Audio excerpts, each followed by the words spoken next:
Lance Berkman, a return to the scene, so to speak, back to New Orleans. When's the last time you were here before this series? I mean, it's been a while, that's for sure. I was trying to think back, but I can't remember, honestly. It may have been when I played for the Zephyrs.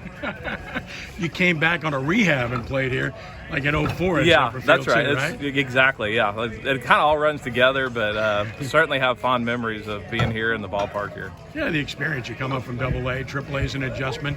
You show up in Metairie. That's a big ballpark. Kind of hard to beat, especially for a right-handed hitter, right? Well, we called it the decline on airline because you seemed like you'd hit a ball and it just would never, couldn't get it out of the ballpark, and outfielders would track it down. So, yeah, definitely more of a pitcher's park for sure. And then you hit the road into PCL and you find all these homer-friendly ballparks. Yeah, that's right. I guess it all evens out. But, we had a really good team then, and coming up as a young player, there were some good veteran guys that I learned a lot from, and of course we had a lot of success, so that helped. Astros had a lot of great prospects. Of course, you were one of those. And of course, in 1998, I did a story on it previously, but 37 players that played for the Zephyrs that year played in Major League Baseball at some point or another. Wow. It's pretty remarkable. Yeah, that is for sure. I didn't realize that. In one season. Of course, you got there later in the season and you got to experience the whole Las Vegas experience, and that one itself was pretty interesting, wasn't it? Oh, yeah. I mean, it was just it was kind of a wild deal for me. That was my first exposure to AAA baseball, and we had a bunch of crusty old vets that had been in the big leagues, and we had a really good team, and then we got into the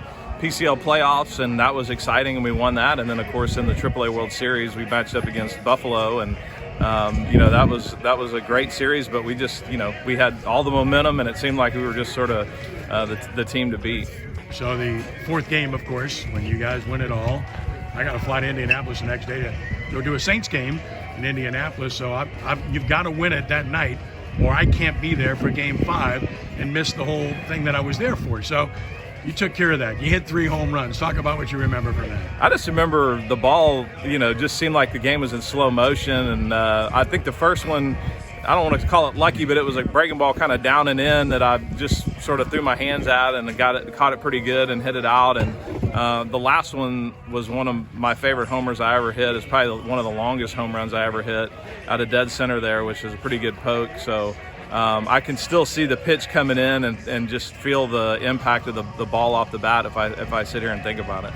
And of course you win it, so that's the first big title you win. And at that point, you had to know that you had a major league future. Well, you always hope, and of course, there's a lot of people that have done well in the minor leagues and then have struggled at the big league level, and they kind of ride that bus back and forth. And I didn't want to be that guy, so at that point, I felt like I had at least a chance to play in the major leagues. And of course, once you get there, you got to stick.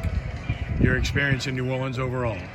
It was great. I mean, back then, I felt like we would get 5,000 people a night for those games. It was a very exciting atmosphere to play in, especially as a young player. Learned a lot from it and just, enjoyed my time with the Zephyrs. Astros experience, obviously a great one. Staying home, so to speak, and playing for your so-called hometown team. Yeah. That was a great experience. Yeah, I mean, being close to friends and family, I'm from Texas, so it was sort of a natural fit for me. My wife's from Houston, and we've enjoyed living there and playing for the Astros, and we still make our home there.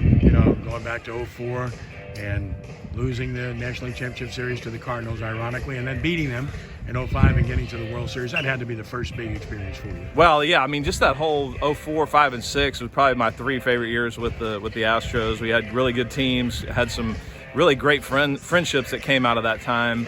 And, of course, the success on the field was great also. We played some of the best games that I've ever been a part of against the Cardinals, and it seemed like every time we matched up with them, it was a close game, and the intensity was really high, and both teams had a lot of respect for each other, so I look back fondly on that rivalry.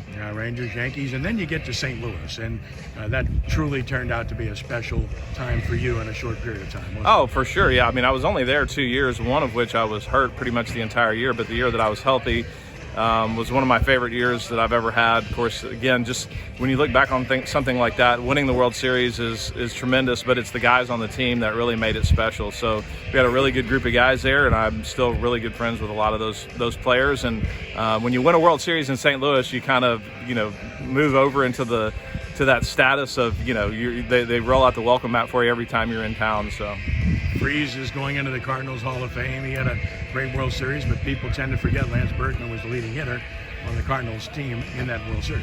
Well, I don't mind being overshadowed by David because he pretty much carried us throughout that time. And wouldn't be a World Series champion if it weren't for a couple of big swings he had there in that series. And the base hit to tie the game and extend it. That had to be one of the biggest hits, if not the biggest in your career. Yeah, oh yeah. Well, I mean, that was one of those deals where, you just, it's hard to explain, but when you got 50,000 people on their feet and you're one strike away from being eliminated and the tying runs on second base, it's a lot of emotion. And, it was only through prayer and through my faith that I was able to get through that and just be able to compete and focus and not let the moment overwhelm me. Lord has a plan. You're back in New Orleans now this weekend with Houston Christian. Final thought, just talk about your experience with Houston Christian. Well, I love coaching these college kids. They're at a pivotal time in their life, so it's good to be able to share my baseball and life experience with them. And our goal is to make these guys go from being boys in their parents' household to men when they get out on their own, and I enjoy that process and kind of being a mentor for them as they go through that. Such a blessing to see you again and have you back here, and obviously nothing but blessings to your family, and God bless you. Appreciate it. Thanks, Ken. I appreciate it. Thank you.